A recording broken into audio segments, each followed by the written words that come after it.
सरदार वल्लभ भाई पटेल 31 अक्टूबर 1875, 15 दिसंबर 1950 भारतीय स्वतंत्रता संग्राम के एक प्रमुख नेता और भारतीय राष्ट्रीय कांग्रेस के वरिष्ठ नेता थे। वे लौह पुरुष के रूप में भी जाने जाते हैं और उन्हें भारत के एकीकृत राष्ट्र के रूप में जाना जाता है। प्रारंभिक जीवन और शिक्षा। सरदार वल्लभ भाई पटेल का जन्म गुजरात के नाडियाड में हुआ था।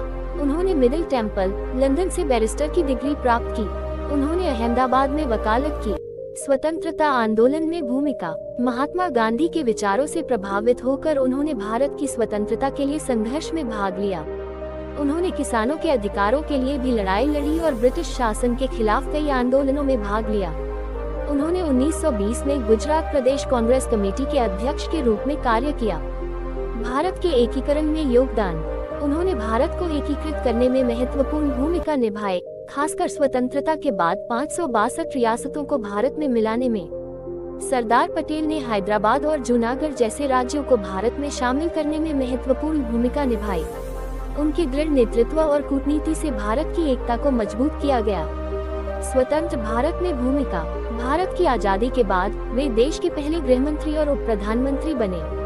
उन्होंने देश के प्रशासन को मजबूत करने और विभिन्न राज्यों के विकास के लिए काम किया। मृत्यु। सरदार वल्लभ भाई पटेल का निधन 15 दिसंबर 1950 को मुंबई में हुआ।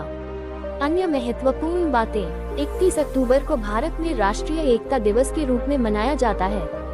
सरदार पटेल को उनकी दृढ़ता और राष्ट्र के प्रति समर्पण के लिए याद किया जाता है।